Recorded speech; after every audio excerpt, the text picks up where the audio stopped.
Deus. Abra comigo a sua Bíblia no Evangelho segundo escreveu João, no Evangelho de Jesus segundo escreveu João, no capítulo 2.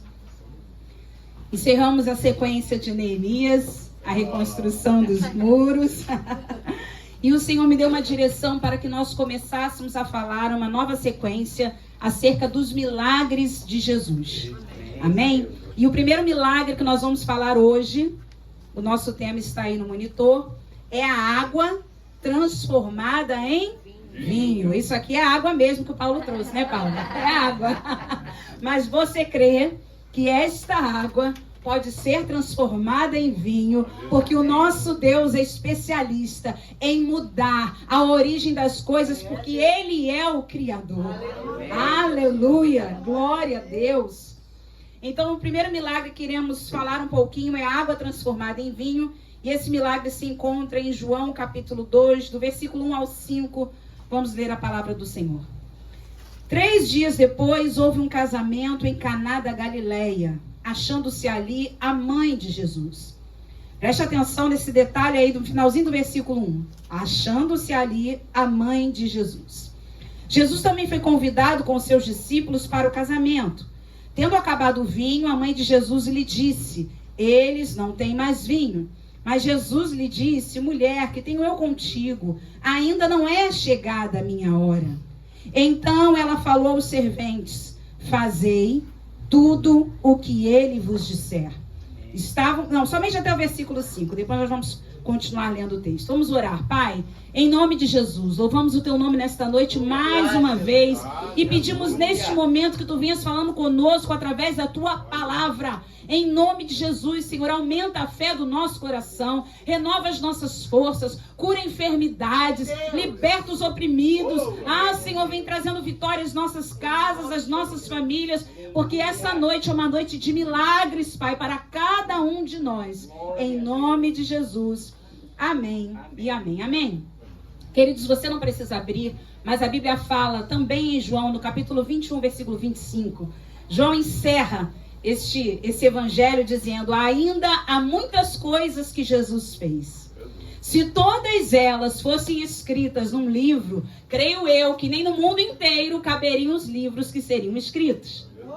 Isso João declarando acerca dos milagres que Jesus fez. Então, falar de milagres de Jesus é falar de muitas coisas que Jesus fez, tem feito e fará. Porque os milagres continuam. Jesus falou para a sua igreja: aquele que crê em mim, obras maiores ainda se fará. Meu Deus. Irmãos, é interessante que a Bíblia, ela deixou registrado alguns milagres. E nós já ficamos boquiabertos com os milagres que Jesus fez e estão registrados na Bíblia.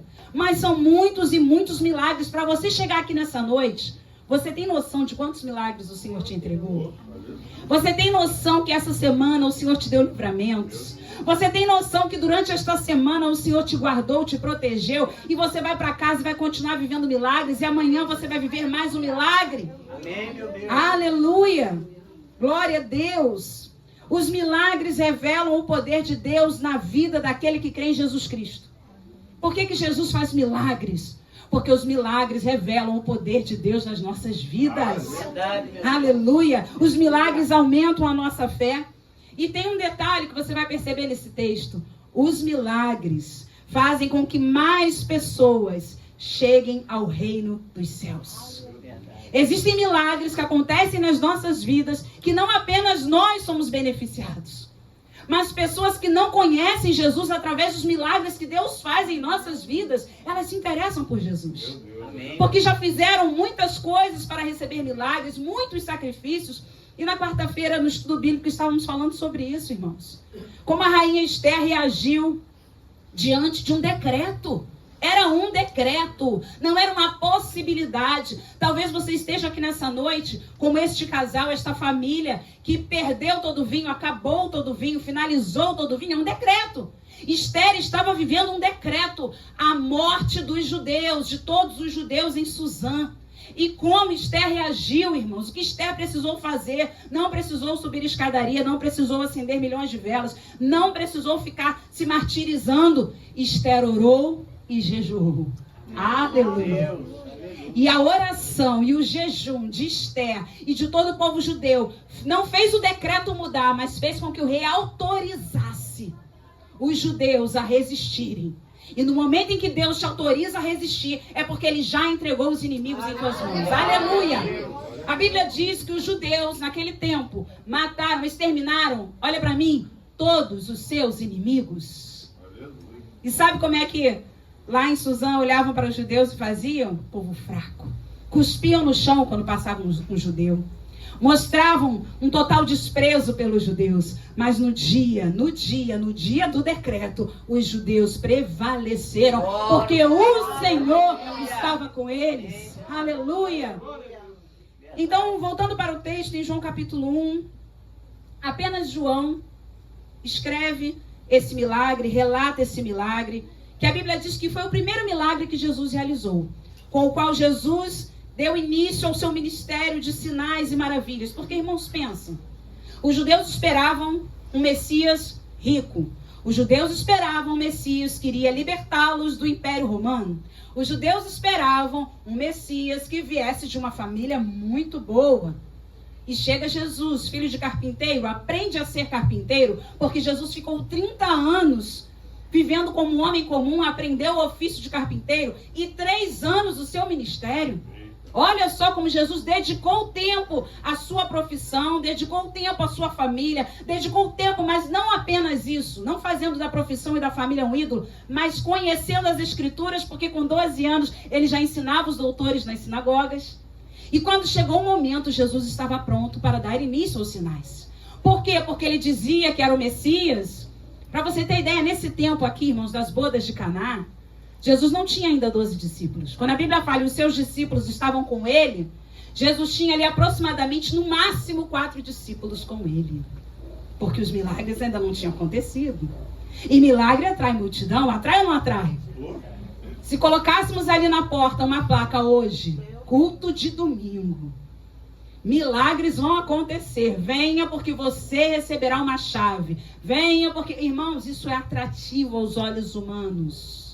Mas nós não precisamos de nada disso, sabe por quê? Quando convidamos Jesus, como essa família convidou, Jesus está presente. Qualquer intercorrência, qualquer problema, Ele já está conosco e Ele vai agir. Então os milagres aconteciam porque Jesus precisava mostrar o seu poder. As pessoas não acreditavam que um homem tão simples poderia ser o Messias. Então diz assim o versículo 1: 3 dias depois houve um casamento em Caná da Galileia, achando-se ali a mãe de Jesus. Naquele tempo, os casamentos duravam entre 7 e 10 dias. Alguns duravam até mais, chegando a 12, 13 dias. Então, quando se falava num casamento naquela época, era uma festa muito grande. Vinham pessoas de todos os lugares, faziam viagens muito grandes para chegar até uma festa. Então, preste atenção. Hoje, quando nós falamos em casamento, estão ficando cada vez mais minimalistas. Não é verdade? Os casamentos agora, até de pessoas que têm muito dinheiro, são casamentos onde tem 50 convidados, poucas pessoas, um casamento mais simples, um casamento onde as pessoas comem e bebem sim, mas que dura no máximo 4 a 5 horas. Agora pensa num casamento de 7 a 10 dias, você organizando, Maria, Alexandra, diaconisa Maria, diaconisa Sandrinha, vamos lá, diácono Roberto, diaconisa Luciana, pensa em irmã Valdete, você fazendo salgadinho, para convidados que vão ficar 10 dias numa festa. Irmãos, a gente faz um almoço na igreja, a gente faz uma cantina. Vamos falar de cantina, e a gente sabe a luta que é, a gente sabe a prova que é, a gente sabe a organização que precisa e que necessita. Então, um casamento era algo muito importante naquele tempo e que demandava realmente muito tempo, exigia muito esforço, muita organização. Mas observe que quando João começa a falar, ele diz então que achava-se ali a mãe de Jesus, ou seja, a nossa irmã Maria. Não a nossa mãe, mas a nossa irmã Maria. Possivelmente Maria tinha um grau de parentesco com a família dos noivos. É bem possível que Maria, por já estar ali naquela festa, estar atenta a cada detalhe, ela tivesse um grau de parentesco, uma amizade muito íntima com esta família. Mas João relata, primeiramente, que Maria estava ali. Aí vem o versículo 2. Jesus também foi convidado com os seus discípulos para o casamento. E aqui é interessante que, junto com Jesus, estavam os seus discípulos. Não sabemos se os discípulos eram pessoas conhecidas daquela família, mas sabemos de uma coisa: se nós queremos a presença de Jesus, precisamos aceitar a presença dos seus discípulos. Amém. Eu não sei se você compreendeu. Se nós queremos a presença de Jesus, precisamos aceitar a presença dos seus discípulos. Porque tem pessoas que se dão com todo mundo, com todo tipo de gente, saem com todo mundo, passeiam com todo mundo, fazem a festa com todo mundo, mas quando fala igreja, não, comem muito. Não, convidar crente não, porque crente... Não, eu tenho até contato com os irmãos da igreja, mas eu prefiro os meus amigos, os meus conhecidos, os meus vizinhos, os colegas de trabalho. Meu irmão, se você quer a presença de Jesus, vai ter que receber os discípulos dele. Amém, meu Deus. Naquele casamento, Jesus foi convidado, mas Jesus também levou os seus discípulos. Junto com ele, foram também os seus discípulos para o casamento. Se você quer a presença do Senhor na sua vida, comece, aleluia, a receber os discípulos do Senhor, a fazer o bem aos discípulos do Senhor, porque Jesus disse que todas as vezes que nós cobríssemos aquele que estivesse nu, que nós fôssemos visitar aquele que estivesse preso, se nós fôssemos até os hospitais visitando os enfermos, nós estaríamos fazendo ao próprio Jesus. Aleluia. Como a gente diz que ama Jesus, eu não suporto, irmão. Como a gente diz que ama Jesus, eu não quero saber de igreja. Quantas pessoas depois da pandemia desigrejadas, porque não acreditam mais em pastor, não acreditam no irmão, então você não acredita em Jesus. Não existe a presença de Jesus sem discípulo. Não existe a presença de Jesus sem igreja. Não existe, irmãos. Então nós precisamos quebrar nessa noite esse protocolo que o inimigo muitas vezes lança na nossa mente. Eu não quero mais saber de igreja, já me decepcionei muito com a igreja. Então Jesus está falando, se você quer um relacionamento comigo, você tem que se relacionar com a minha igreja. Amém? Amém. Então, você vê que aquela família foi sábia. Convidou Maria, convidou Jesus e convidou os discípulos de Jesus. Porque tem pessoas, irmãos, que só convidam Jesus quando a coisa já está difícil. Imagina se Jesus não fosse convidado para esse casamento. Eles não têm mais vinho, e agora? Ai, se eu tivesse convidado Jesus. Como é que agora... Sabe quando você não ia convidar uma pessoa, aí deu ruim, deu BO, e você vai precisar chamar aquela pessoa de última hora, que você nem ia chamar, mas porque na verdade você precisa de um favor dela? Irmãos, chame Jesus para tudo. Chame Jesus para a festa, para o trabalho, para o casamento, para o emprego. Chame Jesus para a sua casa, convide Jesus. O dia que o pastor João fez a bendita oração, que eu louvo a Deus por isso, primeira noite que dormimos nessa casa, que a gente ia entrar, todo mundo já tinha ido embora, os irmãos que estavam nos ajudando, e quando a gente ia entrar, que a gente estava esgotado, ele falou, não, peraí, não entra não. Jesus, entra primeiro, a casa é sua. Jesus falou, é minha? Daqui a um ano vou estabelecer. Foi exatamente o que aconteceu. Daqui a um ano vou estabelecer a minha casa nesse lugar. Amém, meu Deus. Porque é muito fácil falar, irmãos. É um prazer, é uma honra receber os discípulos de Jesus na nossa casa. É uma honra quando você pega o seu carro e dá uma carona para um discípulo de Jesus. Você está levando o próprio Jesus para casa. É uma honra quando você traz o seu quilo de alimento, leite, seja o que for, e contribui com a área social da igreja, porque você está contribuindo na vida de um irmão, um discípulo de Jesus. Você está alimentando o próprio Jesus, você tem noção disso? As coisas são espirituais. Esse casamento era muito mais que um casamento. Havia um propósito espiritual. O que você está passando tem um propósito espiritual. Amém? E Deus vai te mostrar. Aleluia.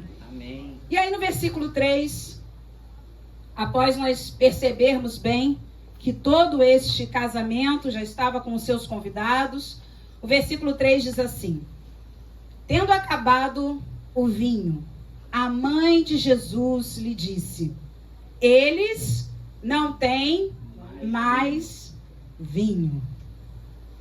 E aí, irmãos, eu preciso falar algo para vocês esta noite. É necessário alertar ou sermos alertados quando o vinho acaba. Essa denúncia é desagradável. É ou não é? Ou imagine que eu vou numa festa onde a Andréia está e vou dizer, Andréia, não tem mais nada para comer. O que a gente faz geralmente quando acaba a comida? A gente vai... Ô, gente, peraí, vocês estão comigo? Amém? Fala a verdade. Acabou a comida, a gente vai? Embora. A verdade é essa, não precisa mentir, não. Já não tem mais água, não tem mais suco, um calor, todo mundo ali passando fome. A gente quer ir pra onde? Pra nossa casa. Quem já chegou de casamento aí foi comer? Amém.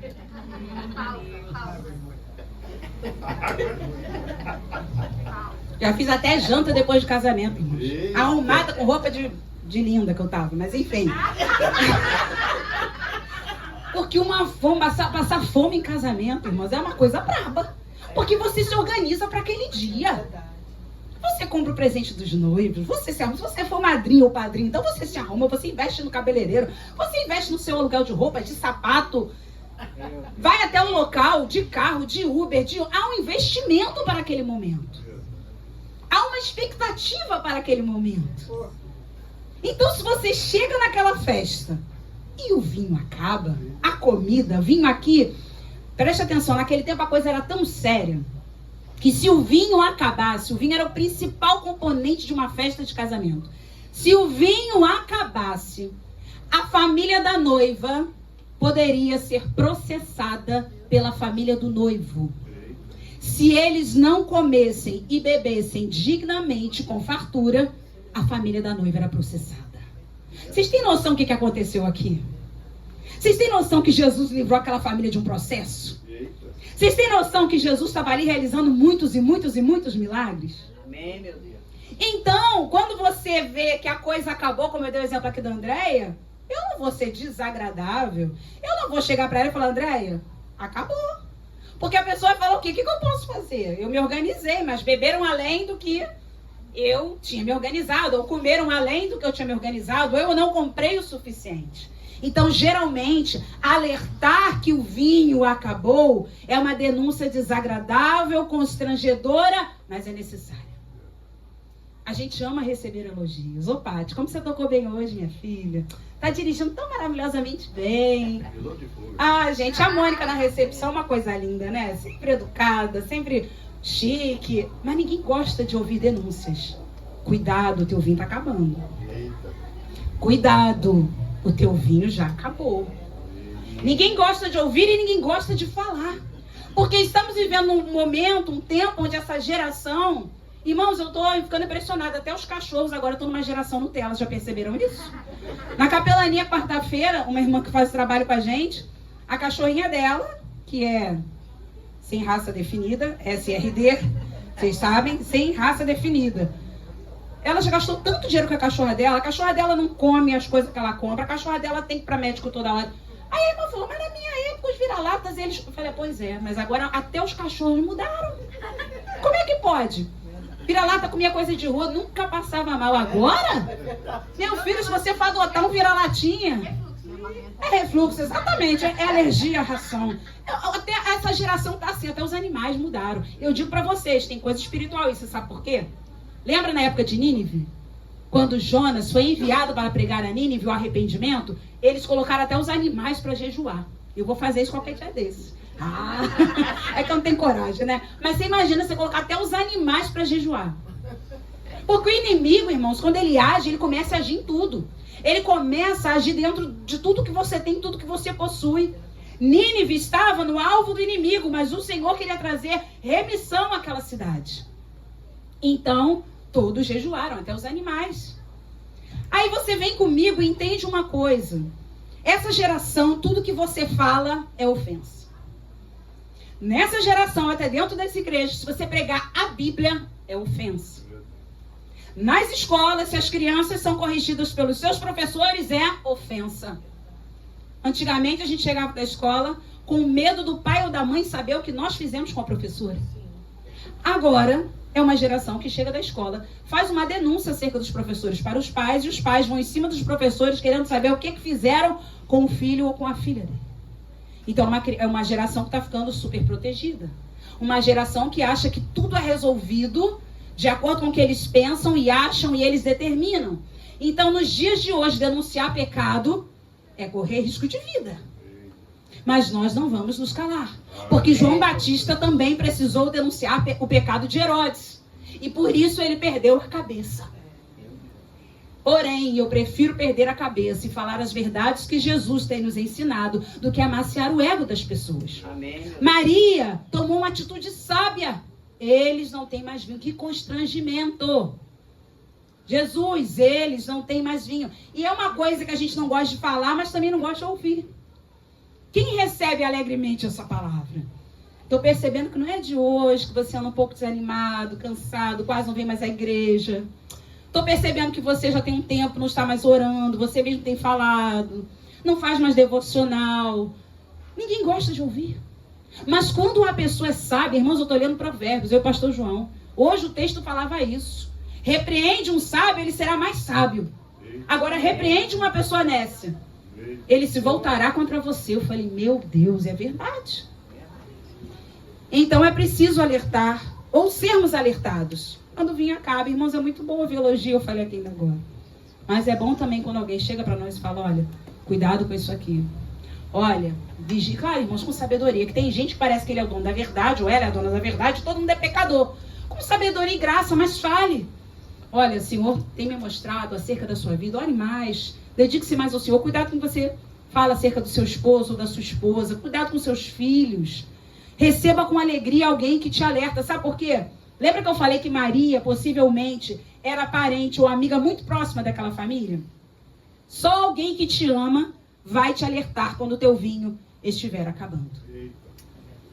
Porque quem não te ama, sai da festa. E falando mal. E compartilhando no WhatsApp. E postando no Instagram. Quem não te ama não vai te alertar. Mas quem te ama vai te alertar. O próprio Deus repreende aqueles a quem Ele ama. Todo mundo ali provavelmente, mas irmãos, aqui, pelo que o mestre Sala, depois do final do texto, ele falou, que o bom vinho ficou para o final, eles já deveriam estar no 8º dia de festa. Quantos convidados foram embora reclamando que não tinha mais vinho? Quantos convidados foram embora reclamando daquela festa? Maria teve coragem. Aliás, se eu pudesse ser uma mulher na Bíblia, eu gostaria de ser Maria. Uma encorajadora. Uma mulher que aos 17 anos ficou grávida do Espírito Santo e falou, eis-me aqui, Senhor. Mesmo podendo ser acusada de adultério, de tantas coisas, ela teve coragem. E mais uma vez demonstrou coragem.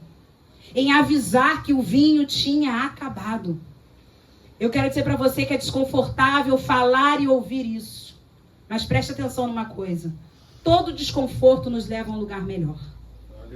Todo desconforto nos leva a um lugar melhor. Você só se mudou daquela outra casa porque você sofreu um desconforto e certamente você foi ou vai para um lugar melhor. Você só está curado hoje porque aquela enfermidade te trouxe um desconforto e o desconforto vai te levar para um lugar melhor. Amém. Pensa nisso, irmãos. Se você está num lugar desconfortável, o que você quer fazer? Sair logo dali. Então o desconforto que Deus está permitindo na tua vida vai te levar a um lugar melhor. Presta atenção quantas vezes você olha para um tempo atrás e você percebe quem você já foi e como você está hoje. Você pode não estar como gostaria ainda, mas você está melhor do que antes. Fale comigo, eu estou melhor do que antes.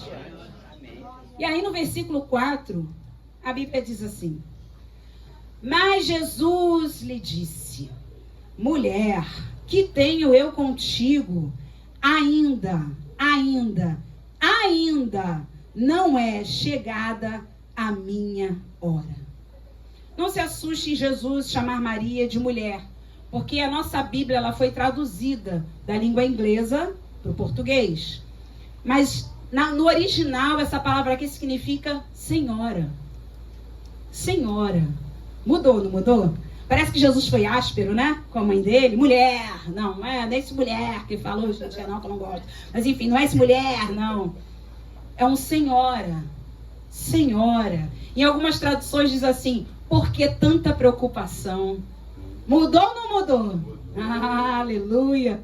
E aí ele diz, ainda não é chegada a minha hora. Perceba que Jesus está querendo falar com Maria. Senhora, espere. Se nós pudéssemos transcrever ou traduzir esse texto, Senhora, espere, ou mãe, espere. Esse milagre já está na minha agenda, mas é necessário chegar à minha hora. Glória a Deus. Porque Jesus falou, ainda. Irmãos, ainda. Irmãos, em nome de Jesus, ainda. Não chegou a tua cura, ainda teu marido não foi salvo, ainda a tua esposa não está aqui, ainda os teus filhos não estão, ainda essa porta não se abriu, ainda, mas já está na agenda de Jesus. Aleluia! O teu milagre está na agenda de Jesus. E aí o versículo 5 diz assim, então, ela falou aos serventes, leiam comigo, fazei tudo, fazei tudo o que ele vos disser. Olha o imperativo. Fazei. Fazei. É uma ordem. É uma direção. Não é pulai. Não é gritai. Não é cantar. Isso tudo é muito bom. Mas é fazer. Não adianta pular. Não adianta gritar. Não adianta rodar. E sair da igreja e não fazer tudo o que ele manda. É fazer. Qual é a segunda palavrinha? Tudo. Deixa eu dar uma notícia boa para vocês nessa noite. Inclusive o que você não gosta. Porque quem manda é Ele. Então fazei tudo o que Ele vos disser. Irmãos, essas palavras aqui, segundo os historiadores, foram as últimas palavras de Maria. João capítulo 2. Você não vai ver mais Maria falando, relatando alguma coisa. Foram as últimas palavras que a irmã Maria trouxe. Posso dizer para vocês? Pregou mais do que muita gente em 3 horas. Fazei tudo o que ele vos disser. Ponto final. Se pudéssemos encerrar o culto dessa noite com essa frase, irmãos, a nossa vida ia ser transformada. Porque a gente só quer fazer o que a gente gosta. Mas nós temos que fazer tudo o que ele nos disser. O que a gente gosta e o que a gente não gosta. Ontem nós assistimos aquele filme A Forja. Eu não vou dar spoiler, mas tem um momento do filme em que o personagem principal precisa liberar perdão. E o perdão não é para o outro, o perdão é para mim. Quem pensa que está perdoando alguém e fazendo um bem a alguém, eu estou trazendo um benefício para aquela pessoa, engano, porque o perdão é para você. Você merece ser livre desse peso.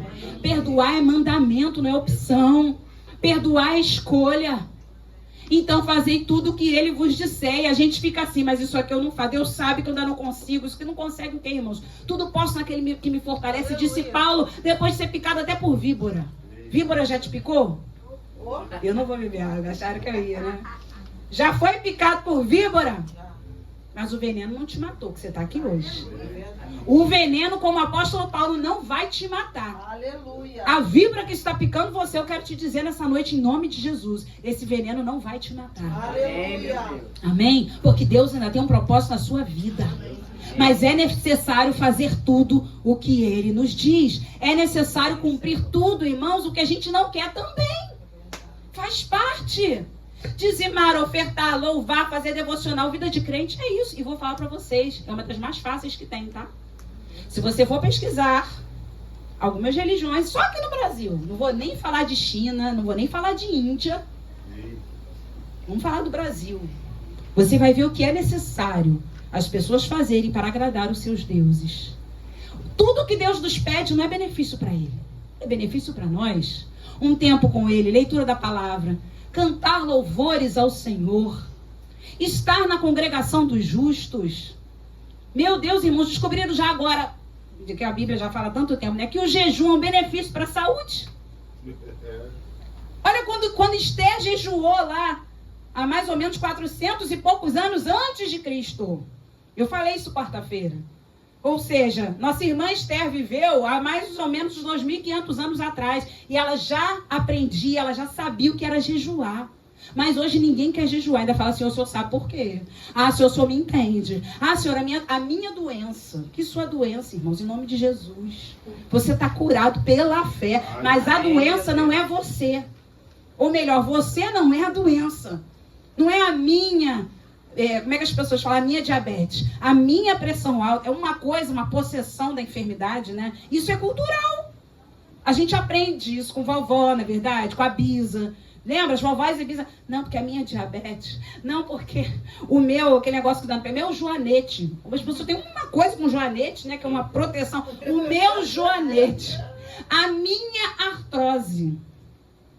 Você não é a doença. Amém? Você não é a doença. Então Esther já tinha convocado o povo para jejuar naquele tempo. Jesus, pastor João trouxe aqui uma palavra domingo passado. Jesus, quando foi curar aquele menino, libertar aquele menino, ele falou, essa casta não ia sair sem jejum e oração.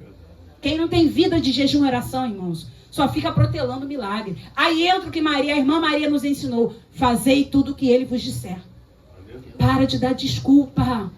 Para de dar desculpa, eu não posso jejuar, irmão, se nós jejuássemos mais. Aí hoje em dia você vai para essa medicina integrativa, jejum faz bem à saúde.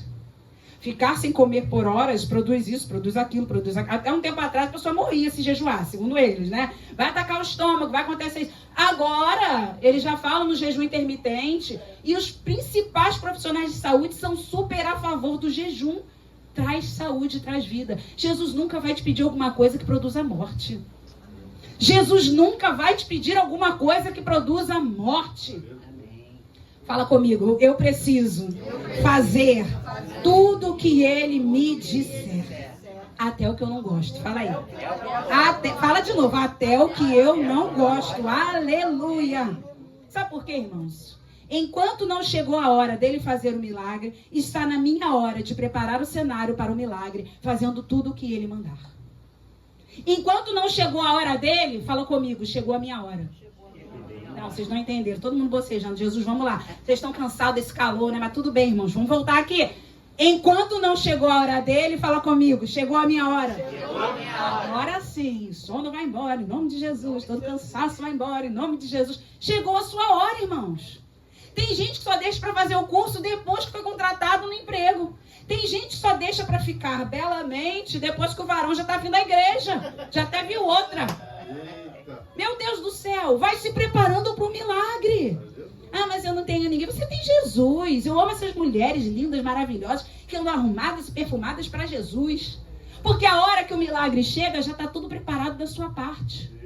Então você pode, faça o curso de inglês, você pode, vai aproveitar e vai estudar mais. Você pode, se arrume da melhor maneira. Você pode, enquanto não chegou a hora dele, chegou a sua hora. Amém. Porque Maria falou, peraí, ainda não chegou a hora dele. Então vocês têm que fazer tudo que ele mandar. Não chegou a hora dele, mas chegou a hora de vocês trabalharem. Não chegou a hora do seu marido se converter, mas chegou a hora de você servir ao seu marido. Não chegou a hora da sua esposa ficar curada, se converter, mas chegou a hora de você tratar a sua esposa da melhor maneira possível.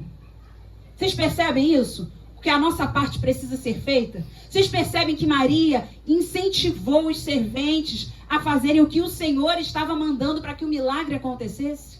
Amém. Não chegou a sua hora ainda de comprar casa própria, mas para de gastar o dinheiro todo, começa a guardar um dinheiro, começa a investir, meu irmão, em nome de Jesus.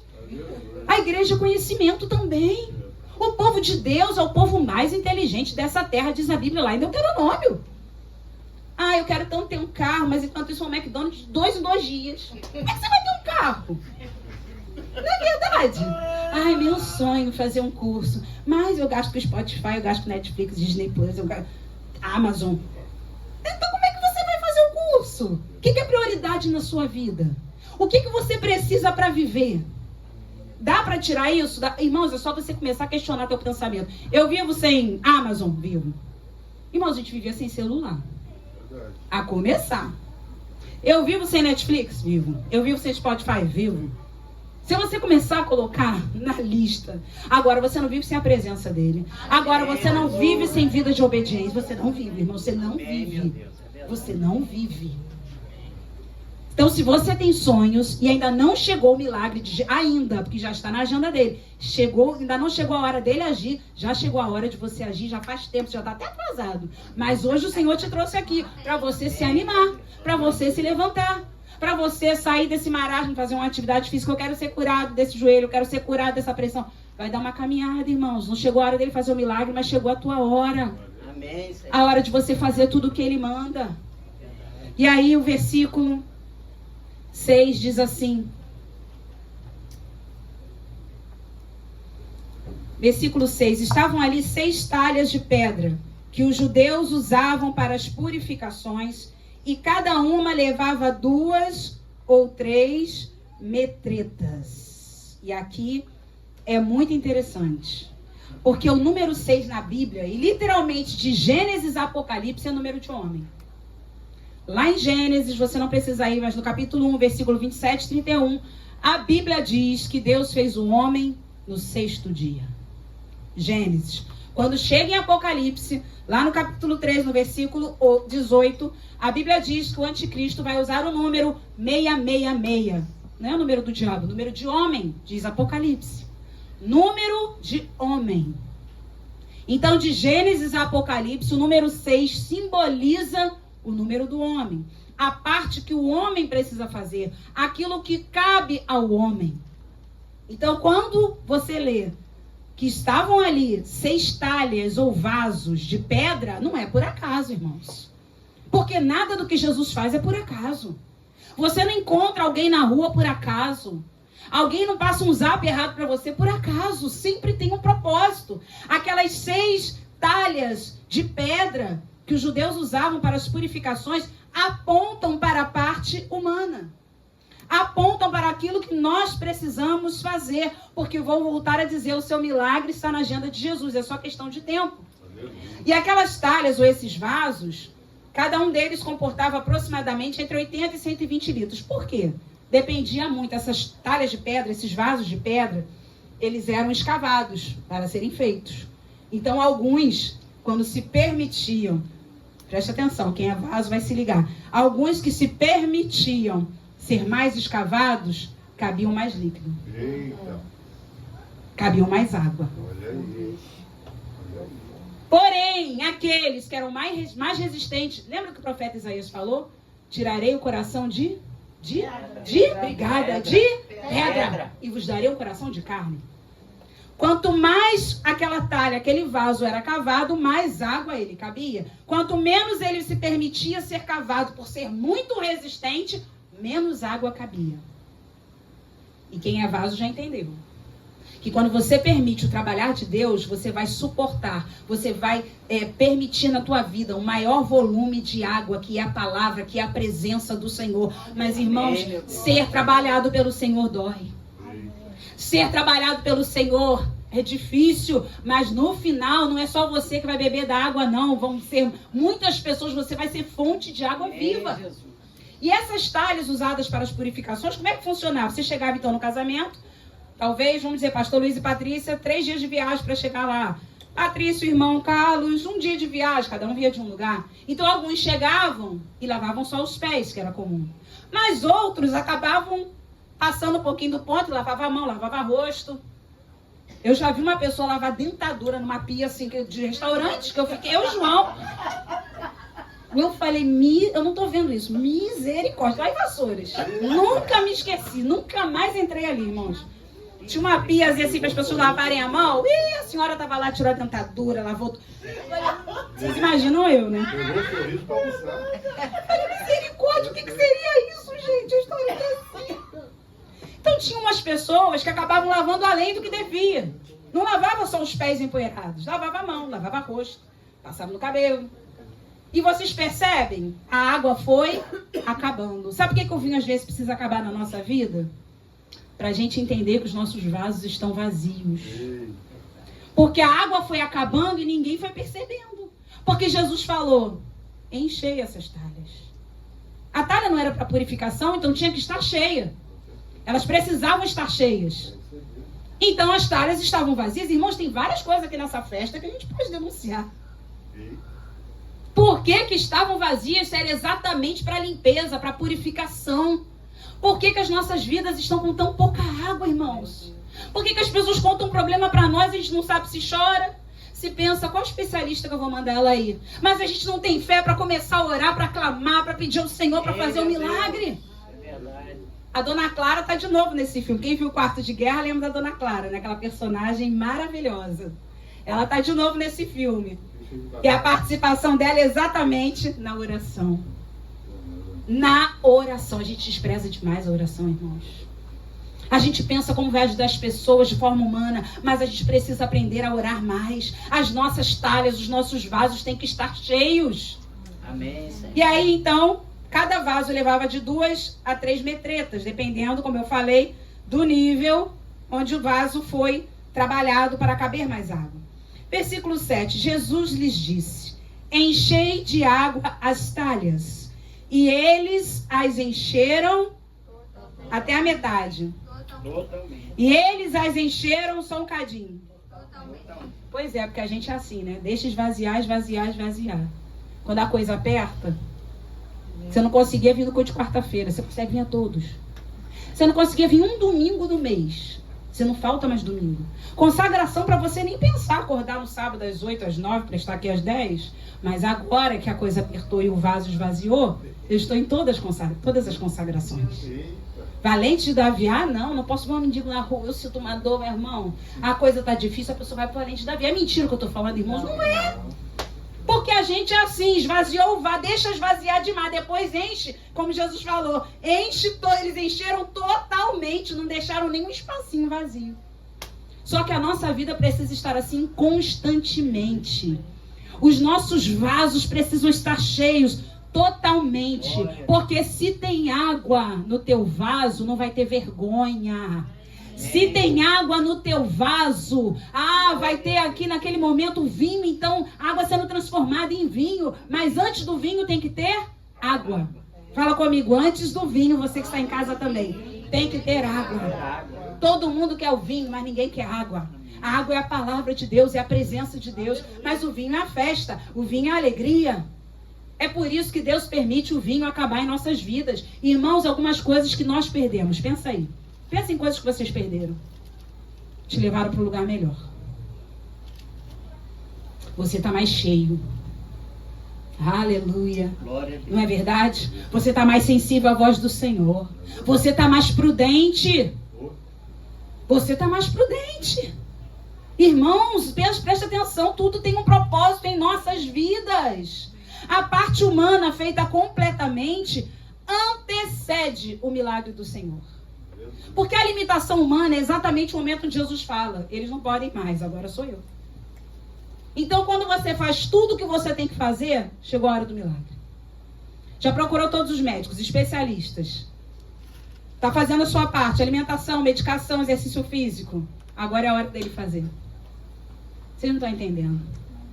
Se você tem feito a sua parte completamente, chegou a hora de Jesus realizar o milagre. Aleluia! Chegou a hora de Jesus realizar o milagre. Encha totalmente o teu vaso. Irmãos, busque o máximo que você puder. Tá indo para o trabalho, coloca o teu fone e vai ouvindo um louvor. Tá lá trabalhando, se você pode, fica ouvindo uma pregação, uma palavra, um podcast, um louvor.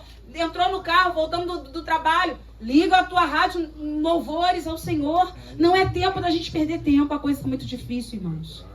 Hoje eu estava até comentando ali com as meninas, as pessoas foram almoçar ali no Metropolitano, não sei se vocês viram, daqui a pouco acharam que era tiroteio, todo mundo se jogou no chão. Era o piso que levantou, afundou, não sei nem dizer o que foi, na praça de alimentação toda.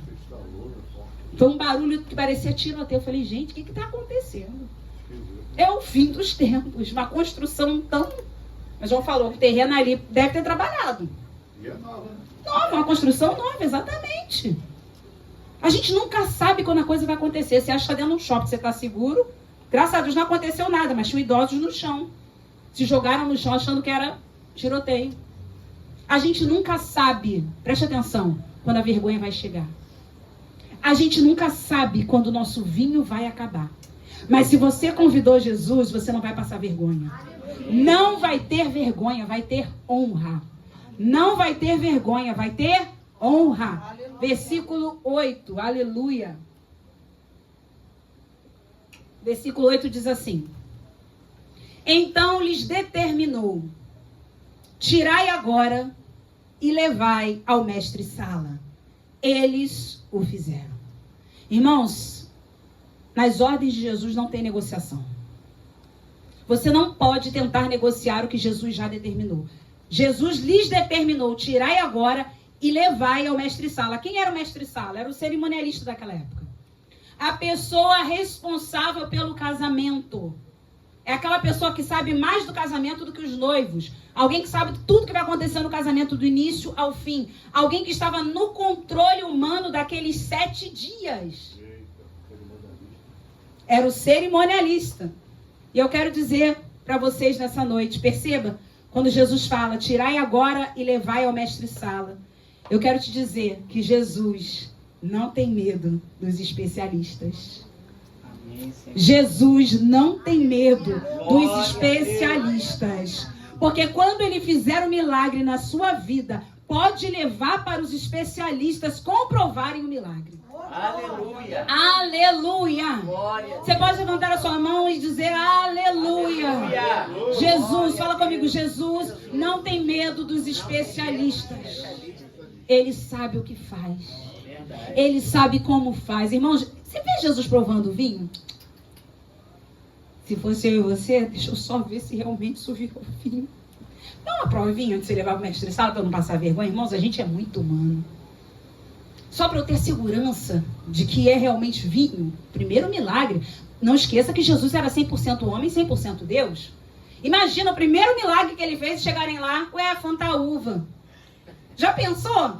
Que vinho que é? Agora vocês entenderam, né? Que vinho que é? Que show da Xuxa é esse, não é verdade? Que vinho é esse? Que agora virou esse meme, né? O meme agora é esse. Que vinho é esse?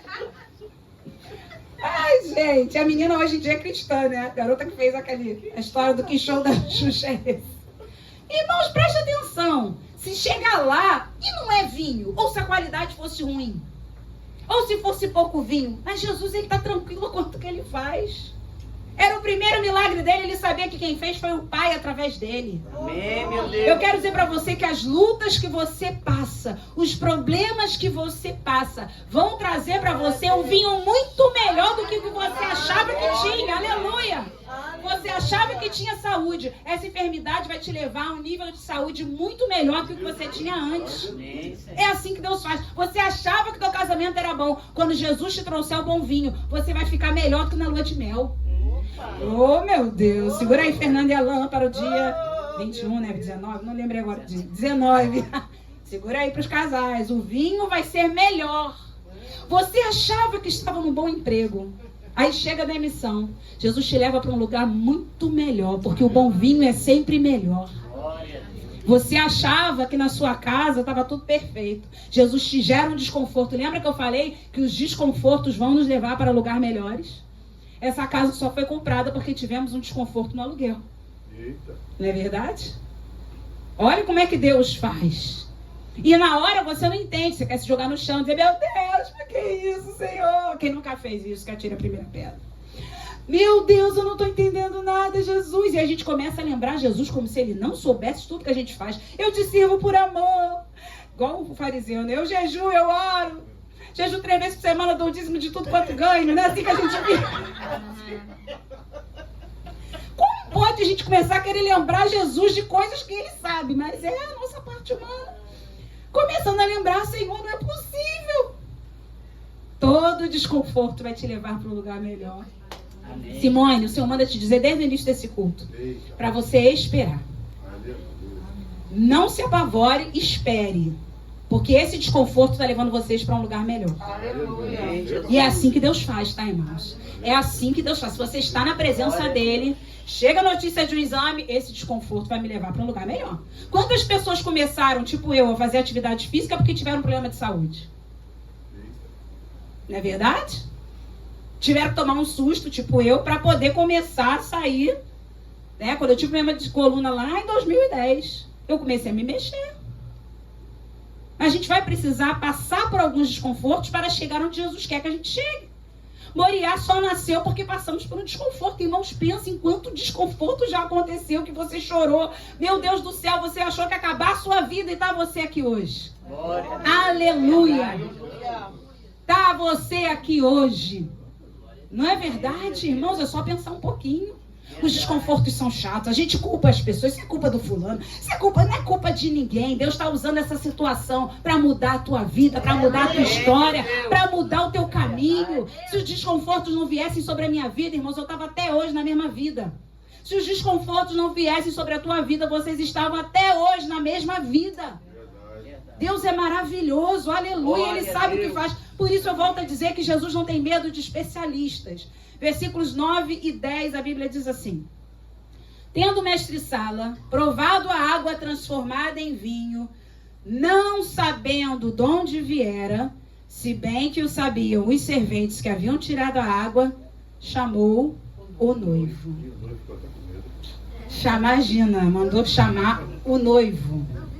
Que nem sei se ele estava sabendo dessa história toda.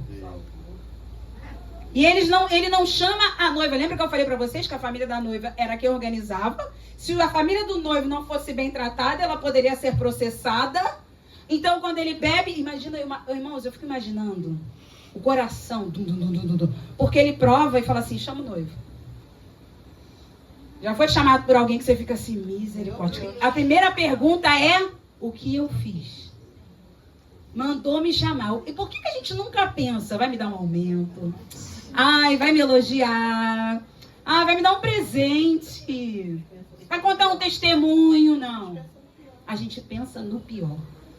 Ele manda chamar o noivo sem dar uma palavra. Vocês imaginam onde o noivo estava? Não sei. Vocês imaginam uma festa que já estava lá no 8º dia aproximadamente. Até chegar o noivo. Imagina que os discípulos ficaram ali conversando entre eles. Imagina Jesus olhando aquela cena toda esperando. Imagina os serventes que nem discípulos eram, só fizeram o que Jesus mandou, que eles nem conheciam direito. O climão até o noivo chegar. Mas eu quero dizer para você que Jesus também é especialista em acalmar climão. Jesus é especialista quando ele chega, irmãos, o climão é desfeito. Quando Jesus chega em algum lugar não tem vergonha, tem honra. E aí vem o versículo 10. E lhe disse, olha essa lacuna entre o 9 e o 10, hein? Chegou o 10. E aí o mestre-sala disse, todos costumam por primeiro mover. O homem também torturou, né? Porque em vez dele dizer o que quer, todos costumam por... Quer dizer, Fernando, já estaria pensando, já vi que eu fiz alguma coisa errada. Todos costumam por primeiro o bom vinho. E quando já beberam fartamente, servem o vinho inferior. Ainda tem um ponto e vírgula. Meu Deus, tá. E agora? Aí ele vem. Parece aqueles médicos, né? Olha, eu amo os médicos, louvado seja Deus por eles. Mas tem alguns que vou te falar, eles te matam antes de você ter alguma coisa. Sim. É, exatamente. Você não se sentindo bem? Aí aquela olhada assim, né? Eu já tô assim, né? Ainda mais sem resultado de exame. Por quê? Aí a gente sente tudo. Não, eu na verdade ando com umas dores de cabeça. Não, na verdade eu ando sentindo umas dores. Aí você começa a sentir tudo. Porque especialista é assim. Toda classe de profissional, de uma forma geral, quando eles são conscientes daquilo que eles sabem, eles vão trazer uma perspectiva da realidade deles. Né, Simone, como advogada, você traz a perspectiva. Ó, essa causa, humanamente falando, não tem como ganhar. Só quando você pega um profissional que é mais empático, ele já vai dizer, mas Deus pode todas as coisas. Quando os médicos falam isso, vocês creem em Deus? Orem. Porque eu já vi milagres. E Deus pode fazer milagres. Amém, meu Deus. Mas enquanto isso, tem os profissionais que dizem, ó, não tem como, é impossível. Vai viver com isso pro resto da vida. Vai morrer. Quer comprar essa casa? Aí você chama uma pessoa que entende do negócio. Nem com esse dinheiro, irmãos. Tem um irmão lá na capelania, na quarta-feira, ele estava contando pra gente. Ele comprou um apartamento. Ele já morou em todas as comunidades que você imaginar. Ele comprou um apartamento agora aqui no Anil, cai pra trás, com 2 mil de entrada. 2 mil de entrada. Ele conheceu uma corretora que falou para ele, não, a gente vai conseguir com menos, não é? Ele conseguiu o dinheiro emprestado, deu a entrada, já está até morando no apartamento. Mas certamente antes disso ele ouviu, não existe, você não vai conseguir comprar nada, já ouviram isso? Você não vai conseguir comprar nada em lugar nenhum com esse dinheiro. Jesus não tem medo de especialista não, irmãos, ele sabe o que faz e como faz. Não tem médico, não tem chefe, não tem corretor de imóveis, não tem nem pastor. Tem pastor que acha que sabe mais do que Deus. Tem pastor que vem como especialista e diz, isso aí na tua vida é morte espiritual. O que é isso, irmãos? Você tem que animar a ovelha, exortar e encorajar. Meu irmão, há tempo de vida ainda para você. Se levanta, eu acredito em você. Vamos, eu estou contigo. Amém. Amém? Não tenha medo dos especialistas não, porque Jesus está acima de todos eles. Aleluia. É quando passou todo esse pavor, quando depois que o mestre Sala diz, todos costumam pôr primeiro o bom vinho, e quando já beberam fartamente o servo inferior, aí ele chega com a notícia boa. Tu, porém, guardaste o bom vinho até agora. Para o final. Por que o bom vinho era servido primeiro? Para causar boa impressão nos convidados. Os convidados bebiam, que vinho bom. Foi passando o tempo, todo mundo já embriagado, todo mundo já muito alegre, qualquer coisa estava servindo. Por que a gente vai nas festas e geralmente eles começam servindo o quê? A coxinha. Geralmente começa com a coxinha, ou então umas pastinhas com nada, que você fica naquilo, né? Aqui no Brasil é o contrário. Porque lá no Oriente, tudo que era bom vinha primeiro. Que tristeza que dá quando você já comeu todas as coxinhas e vem isca de filé mignon. Vocês já foram em casamento assim, que no final tem isca de filé mignon? Começa a sair os camarões. Você fala, gente, onde é que estava tudo isso? Porque aqui no Brasil, eles querem poupar. Então vai, olha que eu amo coxinha, irmão. Graças a Deus eu gosto de coxinha, mas vai tudo no início. O que é isso aqui? Pastinha de não sei o que. Aí você não sabe nem o que é o nome. Você está com tanta fome que você come. Eu já fiz isso, vocês já fizeram? Amém. Eu não sei nem o nome que ele falou, mas eu tô com muita fome, eu vou comer. E vai isso, e vai aqui. Aí chega no final, aí bota aqueles macarrão, vai. No final começa, é carne, é camarão, é bacalhau. E você fica, ah, meu Deus, não aguento mais. Não, obrigada. Você fica assim, não, mas uma tristeza. Uma tristeza. Mas lá no Oriente não é assim. Lá no Oriente eles querem impressionar. Então, primeiro bom vinho. O certo era esse, né, irmãos? Primeiro camarão, primeiro filé mignon, primeiro... Lá eles fazem assim. E a pessoa já fica com aquela... Se a pessoa for logo embora da festa, qual a impressão que ela ficou? Que a festa foi boa. Olha que inteligência. A festa foi boa. Mal chegamos. Sabe quando você vai naquela festa? Eu não consigo parar de falar do casamento de vocês dois, né? Porque não tem como. Sabe quando você vai naquela festa que mal você chegou, a pessoa já tá bolinha de queijo, alho poró? Eu não posso sair da câmera. Mas é muito bom isso. Você já chega, mas você nem sentou, você tá comendo. Vocês já foram envolvidos por esse tipo de festa? Você já tá alegre. Você fala, meu Deus. Irmãos, a verdade é essa. A verdade é essa, já fica feliz. Porque no início, enquanto não está servindo comida, você está reparando a noiva, o noivo, o local, as flores. Depois você não repara em mais nada. Foi o que aconteceu nesse casamento. Ninguém estava reparando em mais nada, mas graças a Deus que a irmã Maria estava lá. E fez uma denúncia que salvou aquela festa de casamento. Aleluia! E aí, por isso que a Bíblia fala que melhor é o fim das coisas do que o princípio delas. Diz o versículo 11: com este deu Jesus princípio a seus sinais em Caná da Galileia. Manifestou a sua glória. E os seus discípulos creram nele. Um milagre. Quantas consequências? Jesus deu princípio a seus sinais. Quem viu The Chosen aí, vocês lembram que depois desse milagre, começou todo mundo, é aquele do casamento, aquele que transformou água em vinho. Aí já começou a coisa diferente, não é mais o carpinteiro, né? Que nós somos conhecidos, os homens lá fora nos conhecem de acordo com as nossas deficiências. É aquele da perna torta. É aquele que não anda direito. É aquele que não tem cabelo. É aquele... Já viu? Já perceberam isso? É aquele que perdeu a mulher. As pessoas só citam as outras por questões que elas acham que não são legais. É aquele que estava preso. Lembra dele, não? É assim que as pessoas fazem. Aí todo mundo, lembrei. E aí você já fica mais ou menos ligado em quem é. Mas Jesus não nos trata assim. Jesus não olha para as nossas deficiências. Jesus nos chama pelo nome. Jesus nos chama pelo nome. Nessa noite, Jesus te chama pelo nome. Com este deu Jesus princípio a seus sinais em Caná da Galileia. Primeira consequência do milagre. Segunda consequência. Leia comigo. Manifestou. Vocês não estão comigo? Versículo 11. Vamos lá. Manifestou a sua glória. Gente, todo mundo que estava lá viu o que aconteceu. A glória de Deus encheu aquele casamento, aquela família, aquela festa. A glória de Deus se manifestou. E a terceira consequência, os seus discípulos creram nele. Quem já estava com ele começou, não posso voltar atrás não, é ele mesmo, Filho de Deus. Ou seja, até esse momento, os discípulos andavam com ele, mas não criam nele. Andavam por andar, porque domingo é dia de culto. Domingo que vem então que é ceia. Não criam. Porque senão a Bíblia não ia dizer isso. Os seus discípulos creram. Estou falando de discípulos, não são serventes.